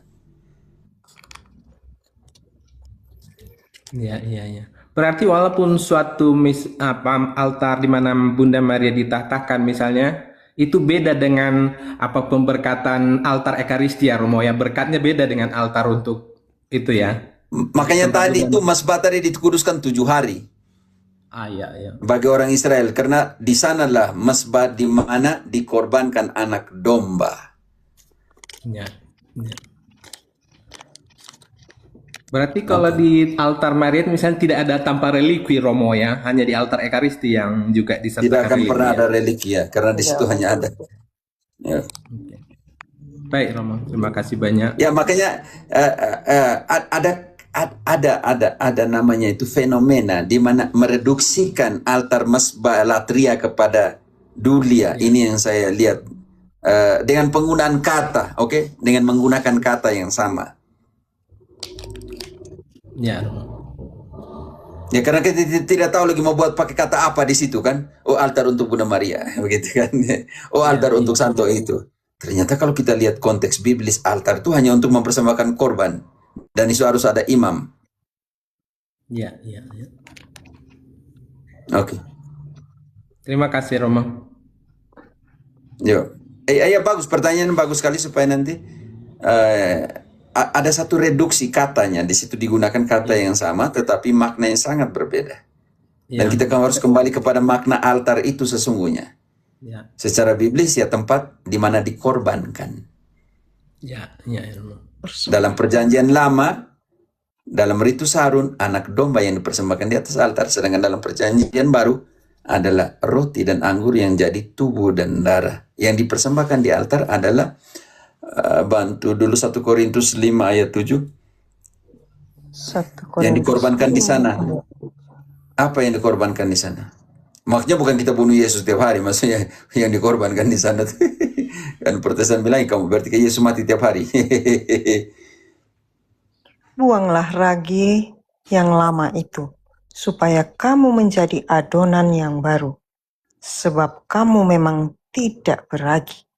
Sebab anak domba Paskah kita juga telah disembelih, yaitu Kristus. Dan Yesus ambil roti dan mengatakan, inilah tubuhku. Dan mengambil piala dan mengatakan, inilah darahku. Korban Paskah, yaitu Kristus. Ya, Sebab Pak, dialah mungkin saya anak mau domba saya mau Allah. bantu dia. Ya. Nah, Bapak rumah tangga mungkin maksudnya kayak gini ya. Ya, Maksudnya seperti ini, yang gambar seperti ini yang saya tunjukkan nih. Kayak gini maksudnya. ya, kurang lebih kalau di Basilika kan memang ada altar khusus untuk Bunda Maria. Gini Paman. Nah, ini kadang-kadang di framing oleh mereka. Nah, ini namanya chaplet atau kapia atau kapelan. Ya. Nah, kalau kita orang Katolik yang di luar negeri ini ngerti ini namanya kapelan. Oke. Karena apa? Di setiap sudut sisi kiri kanan gereja itu namanya kapelan-kapelan. Betul, betul. Nah, ini kapan adanya nih barang-barang seperti ini? Sebelum Konsili Vatikan kedua sudah ada. Ya, Ini. ya, Nah, kenapa? Di sini ada altar di depannya. ya. Nih, tapi kan orang kadang kan framing kan. Nah, ini kan untuk Maria gini kan, kadang ada gambar Maria lah, ada gambar siapa lah gitu kan. Betul, betul. Nah, jadi mereka mengatakan, oh ini altarnya Maria nih, kayak gini bentuknya. Nah ini, tapi mereka nggak tahu ini artinya apa. Ini namanya kapelan atau namanya kapia, chaplet dalam bahasa Inggris. Itu. Ya, terima kasih. Itu ya Paman ya. Ya, terima kasih Frater. Oke. Oke, jadi jangan mereduksikan altar dalam pengertian latria kepada altar dulia, oke? Ya, paham Romo. Satu pertanyaan boleh Romo? Satu lagi. Ya, silakan. Kalian buat saya tidak tidur nih. Ya. Dengan aksi persembahan kita dalam Ekaristi, misalnya kita umat mempersembahkan apa yang kita punya, dalam hal ini koin atau uang ya. Lalu dengan bunga atau lilin yang saya bawa ke hadapan patung Bunda Maria, itu apa itu perbedaannya jika secara Katolik kita melihatnya itu bunga dan lilin yang saya bakar, saya petik letakkan di depan Maria, lalu saya juga ada buat persembahan saat Ekaristi, kolekte dengan uang itu, apa itu beda atau persamaannya?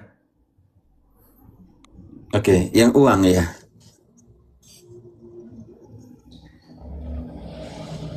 Suspendio envio regalos live series tinggi.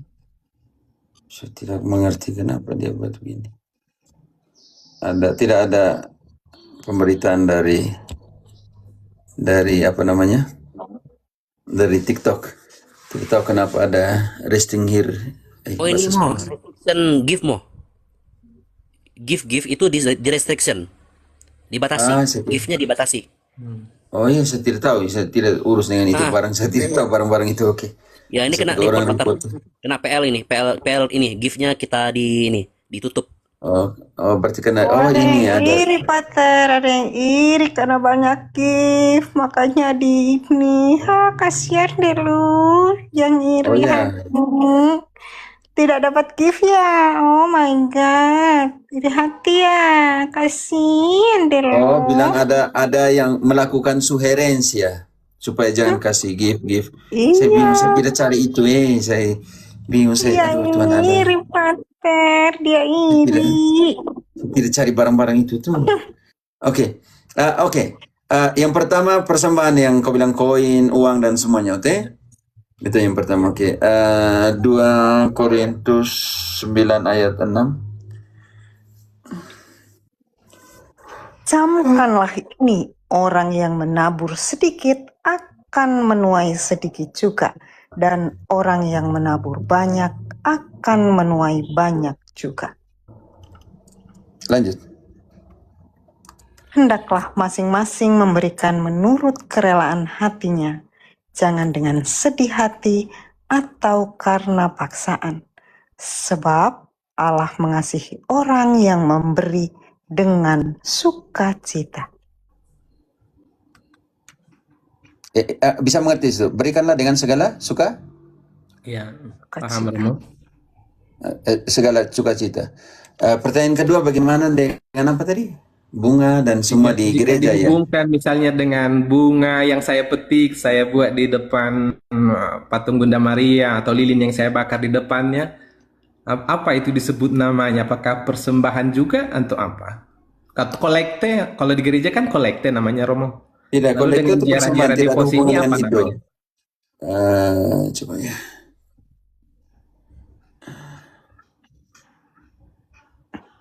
Oke, dalam Yahudi mereka pakai ukiran. Dalam keyahudian mereka pakai ukiran. Coba 1 Raja-Raja 6 ayat ke-29. Di sekeliling bait suci itu diukir bunga-bunga. Waktu itu, zaman itu. Ya. Dan pada segala dinding rumah itu berkeliling ia mengukir gambar kerup, pohon korma, dan bunga mengembang, baik di ruang sebelah dalam maupun di ruang sebelah luar. Seluruh ukiran di dalam dan bait suci, di dalam dan di luar ada ukiran bunga. Pada zaman itu tidak ada masalah.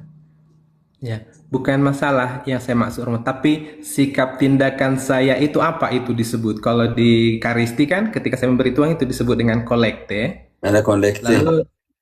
Lalu ketika saya berziarah, berdevosi kan saya membeli setangkai bunga, membeli lilin, dan tindakan saya ini, sikap pribadi yang saya lakukan ini disebut venerasi sajakah atau ada makna lain dari sikap ini? Ya, karena itu venerasi harus di penghormatan dengan cinta yang besar ya. Venerasi artinya di situ. Venerasi artinya penghormatan dengan cinta yang besar. Engkau tidak kasih ke patung. Persembahan berarti ya, ya bukan, itu venerasi ungkapan penghormatan dan cintamu yang besar. Engkau tidak taruh di patung, engkau tidak bisa taruh di patung, tidak. Yang ada di balik semuanya itu. Ya, paham. Engkau bisa, contohnya, engkau pernah bawa bunga kepada mamamu sebagai ungkapan cinta? Ya, pernah. Apakah nama di situ? Lambang cinta, ungkapan kasih? Ya, kasih, sayang. Kebetulan almarhum saya bawa bunga ke makamnya. Dan engkau, ke makamnya. Kita langsung contoh. Oke, sebentar dulu. Ini penting sekali. Lukas 24 ayat 1. Mereka bawa rempah-rempah ke Yesus. Tetapi pagi-pagi benar pada hari pertama minggu itu mereka pergi ke kubur membawa rempah-rempah yang telah disediakan mereka. Mereka mendapat. Mereka membawa apa? Rempah-rempah. Membawa rempah-rempah. Buat apa? Orang mati tidak butuh rempah-rempah. Ya. Engkau bawa bunga ke kubur, orang mati butuh bunga? Tidak. Engkau punya ungkapan rasa kasih, rasa hormat. Perempuan itu sayang sekali Yesus, maka pergi bawa rempah-rempah ke kuburnya Yesus. Paham. Engkau bawa bunga ke kubur keluarga kita yang telah meninggal. Mereka pergi makan bunga itu kan? Mereka butuh bunga itu? No. Tidak, ungkapan kerinduan, kasih. Karena kita ini rekan sewarga dengan mereka. Tak terputuskan kekeluargaan kita dengan mereka yang telah meninggal. Kita buktikan. Yang pertama, Efesus 2 ayat ke-19. Demikianlah kamu bukan lagi orang asing dan pendatang, melainkan kawan sewarga dari orang-orang kudus dan anggota-anggota keluarga Allah. Kita anggota keluarga Allah. Kenapa? Bagi Allah. Bagi kita mati, bagi Allah tidak. Buktikan Yohanes 11 ayat ke 25, 26. Bagi Allah mereka mati atau tidak? Jawab Yesus, akulah kebangkitan dan hidup. Barang siapa percaya kepadaku, ia akan hidup walaupun ia sudah mati. Lanjut. Dan setiap orang yang hidup dan yang percaya kepadaku tidak akan mati selama-lamanya. Percayakah engkau akan hal ini? Percayakah engkau akan hal itu? Bagi Allah mereka mati atau tidak? Tidak. Tidak usah menyesal. Mereka tidak mati di hadapan Allah. Bagi kita mati. Maka kita adalah rekan sewarga dengan mereka. Keluarga Allah. Dengan orang-orang kudus dan semuanya itu. Dan bagi Yesus tidak mati, tertidur. Ayat 12 kalau tidak salah. 12 ya. Maka kata murid-murid itu kepadanya, Tuhan, jikalau ia tidur, ia akan sembuh. Ayat 11-nya. Kalau dia tidur, Yesus bilang, aku akan membangunkan dia. Dia tidur. Demikianlah perkataannya. Dan sesudah itu ia berkata kepada mereka, Lazarus saudara kita telah tertidur, tetapi aku pergi ke sana untuk membangunkan dia dari tidurnya. Karena Yesus bilang, akulah kebangkitan dan hidup.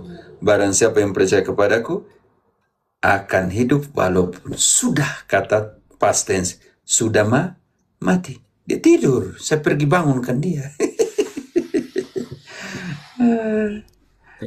Oke. Ya.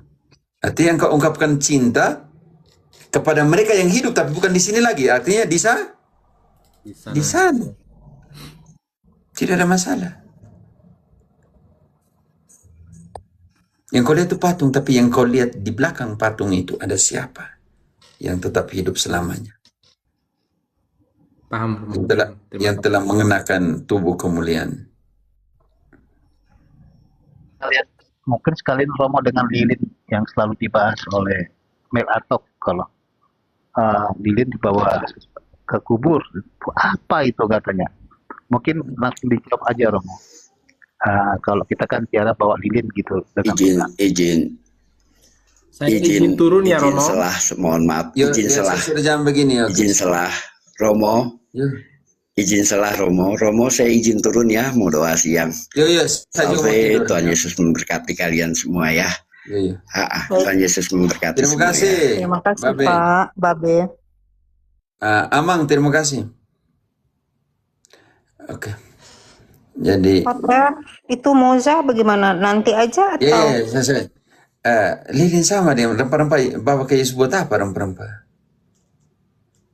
Kalau kau pasang lilin, kau minta terang kekal. Terang kekal, semoga menyinarinya.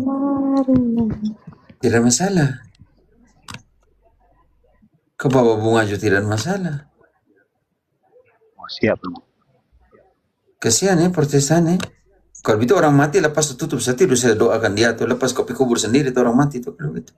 Tidak usah orang datang untuk datang kubur lagi. Dan itu urusan Tuhan Allah kan, dia sudah mati. Buang saja ke sana kalau begitu. Jangan terus sadis juga kok. Oh ya tadi saya sudah. Oh ya Bapak sudah turun tadi. Oke, Musa ini yang terakhir ya. Aduh saya mau tidur sebenarnya. Saya punya data parah hari ini hanya 2, centangnya 2 saja, jadi tidak bisa. Musa, tolong. Musa monitor Musa. Musa laki. Musa open your mic, Musa. Aduh, kayaknya enggak. Halo. Yo, cepat sudah Kakak Musa, Pater mau istirahat. Dengar suara enggak? Silakan. Yo, dengar. Silakan.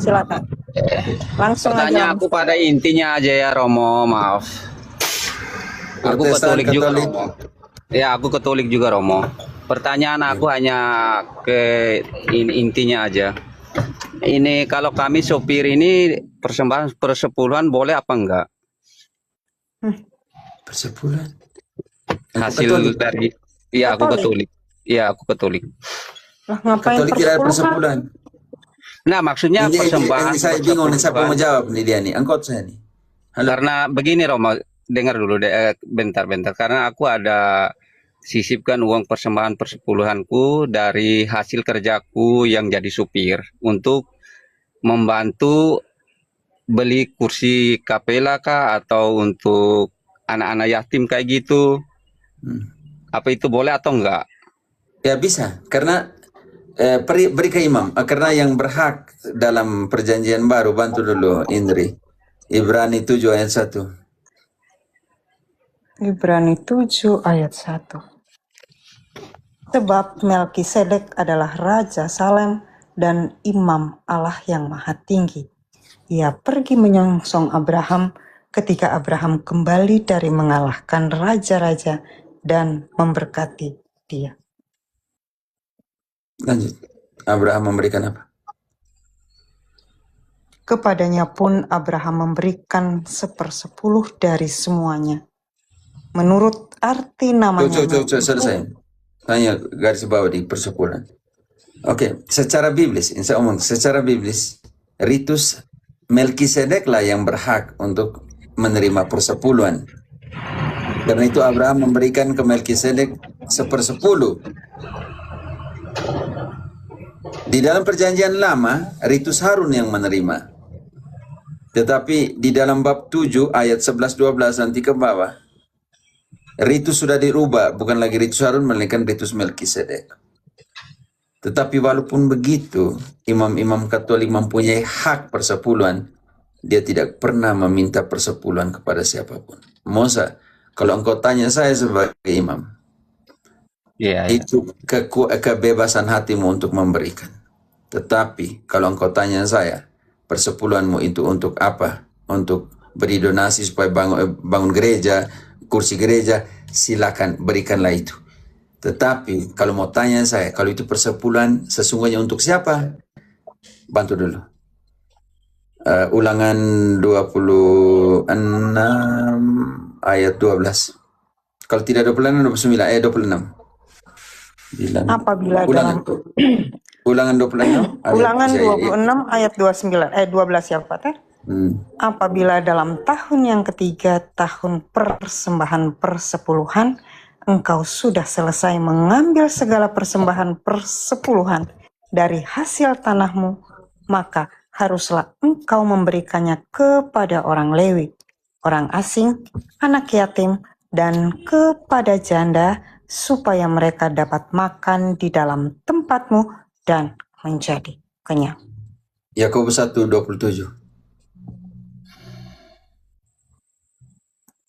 Ibadah yang murni dan yang tak bercacat di hadapan Allah Bapa kita ialah mengunjungi yatim piatu dan janda-janda dalam kesusahan mereka dan menjaga supaya dirinya sendiri tidak dicemarkan oleh dunia. Kalau engkau tanya saya, kau buat sembako, bawa ke pantai asuhan. Kau kunjung orang-orang yang tidak punya dengan persepuluhan yang kau mau kasih itu. Kau kumpul, kau buat sembako, kau cari, bawa untuk orang yang membutuhkan. Oke. Karena aku bawa sudah mama janda di sekeliling di perumahanmu yang janda-janda, kasih mereka sembako itu. Anak yatim piatu, pantai asuhan, buat itu. Oke, karena aku juga bingung karena hasil dari tanaman atau ladang sendiri kan, tapi ini aku sopir, hasil dari supir, jadi aku juga bingung. Ya. Makanya aku bilang, aku tidak. berpikir. Ingat bahwa Abraham tidak memberikan dari ladang, dia memberikan dari hasil yang diambil dari tempat lain, persepuluhan kepada Melkisedek. Karena itu, kalau engkau mau sumbang gereja, ini Romo, ini saya sumbang untuk beli bangku kursi, silakan.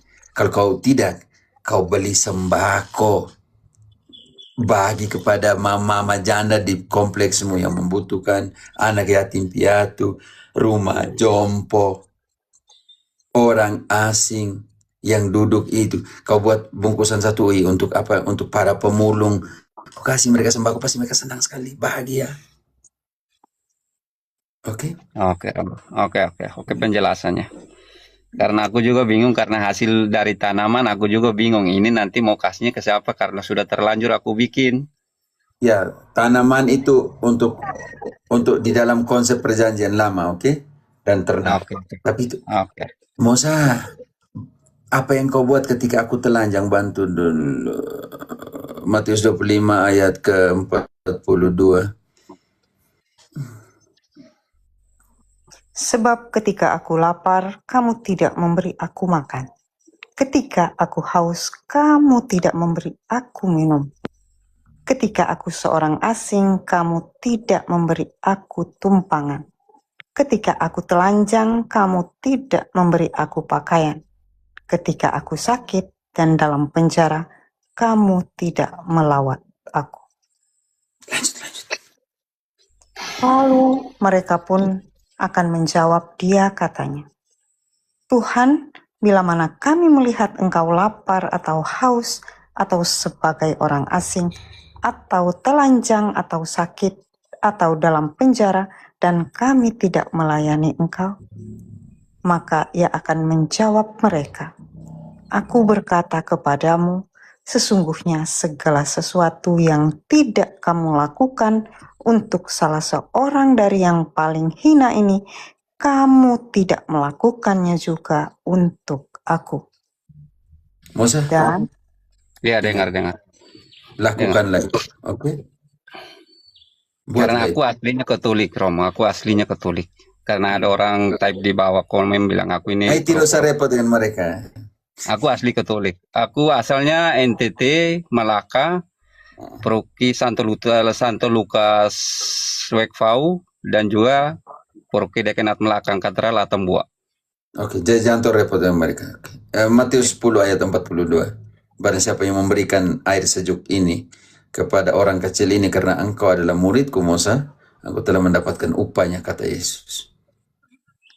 Dan barang siapa memberi air sejuk secangkir saja pun kepada salah seorang yang kecil ini, karena ia muridku, aku berkata kepadamu, sesungguhnya ia tidak akan kehilangan upahnya daripadanya. Yakobus 2 ayat 14. Yakobus 2 ayat 14. Apakah gunanya saudara-saudaraku jika seorang mengatakan bahwa ia mempunyai iman padahal ia tidak mempunyai perbuatan? Nyatanya di mana? Iman itu menyelamatkan dia. Sekarang nyatanya di mana kegiatan? Langsung ayatnya. Jika seorang saudara atau saudari tidak mempunyai pakaian dan kekurangan makanan sehari-hari, dan seorang dari antara kamu berkata, Selamat jalan, kenakanlah kain panas dan makanlah sampai kenyang. Tetapi ia tidak memberikan kepadanya apa yang perlu bagi tubuhnya. Apakah gunanya itu? Apakah gunanya iman itu? Ayat 22. Kamu lihat bahwa iman bekerja sama dengan perbuatan-perbuatan, dan oleh perbuatan-perbuatan itu iman menjadi sempurna. Oke, Tuhan memberkati. Oke, Musa, buatlah baik. Makasih banyak pencerahannya, Romo. Karena aku ingat, engkau tahu engkau bisa berbuat baik dan engkau tidak berbuat baik, engkau berdosa. Yakobus 1 ayat ke-17. 4:17 kalau tidak salah. Yakobus 4 ayat 17. Jadi jika seorang tahu bagaimana ia harus berbuat baik, tetapi ia tidak melakukannya, ia berdosa. Berbuat baik. Oke, Isti. Berbuat baik ya mau saya. Yo, saya tidur. Banyak pencerahan, Romo. Aku jadi mengerti, Romo. Oke. Saya ngantuk berat. Dan juga nanti Romo, nanti lain kali ada waktu, nanti aku juga mau bersaksi di Romo dengan Bunda Maria sama Tuhan Yesus yang aku temui dalam mimpi. Dari tahun 2013 sampai 2023 ke 24 yang terakhir. Oke. Ya. Oke, terima kasih. Jangan malam terima pernah. kasih Pak Tadi Yatmos. malam, sebentar malam ada di roomnya. Sebentar malam di roomnya Romo. Pamit, oke? Oke, Romo. Terima kasih banyak. Oke. Mau lihat itu videonya. Saya juga belum lihat videonya Melato. Saya mau lihat, Nanti saya buka kirim, langsung Pater. waktu di saya tidak Nanti mau. saya kirim, Saya Pater. ingin lihat. Pamit dulu Saya ya, nggak Romo. mau waktu. Dia bilang, Seseorang dia yang waktu bilang, live buka langsung itu kalian lihat dan saya beri sanggahan. Itu dia saja. bilang Pater tafsir sembarang, memang dasar. Oh begitu lagi, tidak. Iyo, Kita doakan. dia bilang Pater tafsir sembarang. Begitu. Eh, Tapi yang pertama terima kasih karena dia sudah nonton juga. Setelah itu baru dia bilang saya tafsir sembarang. Jadi dia salah satu yang menonton. sebenarnya Pater, tiap hari itu dia ada lihat Pater live. Ternyata Oh begitu. kalau dia bilang begitu, kenapa? Dia tahu dari mana? Ada, Kalau dia dia tidak punya lihat akun kok, Kak Indri. Pater. Dia punya Iya. akun itu. Kalau dia tidak lihat Pater, dia tidak akan bilang begitu. Karena dia Tidak lihat nanti Pater, malam maka baru dia bilang baru Pater kita. kasih sembarang. Semoga dia juga bisa hadir ya. Karena ada yang tahap ke dia dulu itu share ke dia. Semoga dia juga bisa hadir. Dia tetap tidak mau Pater. Dia sudah ngomong di radio, dia akan bersedia mau dengan Zoom dan satu moderator. Tidak. Dan Alkitab. Dia tidak akan mau di sini. Ya saya lihat dia ada alasan bilang, ada yang bilang dia bilang, kenapa saya harus kunjung kau? Saya punya follower kan banyak. Berarti bukan soal Zoom. Bukan soal Zoom. Zoom tidak ada follower. Kalau dia mengatakan dia follower lebih banyak, akhirnya saya harus ke dia. Artinya kenapa dia bilang ke Zoom? Jadi ini namanya kontradiksi di dalam diri pernyataannya sendiri. Nanti kita lihat dari kata awal sampai kata terakhir ada begitu banyak kontradiksi yang dia bilang. Saya diam. Saya langsung buka itu video, kita langsung bantah langsung. Selesai. Ya Pater. Ada satu kegagalan dari dia bilang amburadul, tapi dia tidak mana yang amburadul. Datangkan data dan kau kupas. Kan bilang kami yang tahu. Kau kupas ayat itu amburadul menurut engkau. Kau kupas itu Melatok. Jangan hanya main statement untuk pembenaran diri. Jangan bilang begitu Melatok Dewasa sedikit Dan ingat bahwa saya undang kau, saya bilang saya undang engkau. Kita di NTT itu, kita pergi di mana orang diundang. Bukan kita pergi di mana followernya banyak. Kebenaran tidak dideterminasi oleh opini follower. Apa yang dikatakan oleh follower adalah opini. Tetapi apa yang kau katakan di dalam hatimu, Melatok, adalah keputusanmu. Tentang sebuah kebenaran objektif, bukan subjektif. Oke, terima kasih. Kalian tidur. Saya yang tidur bukan kalian. Pater yang tidur, kami lanjut bekerja Pater. Terima kasih pencerahannya. Oke. Terima kasih Pater. Ya. Terima kasih Pater. Ya, Selamat ya. istirahat. Selamat malam. Pater.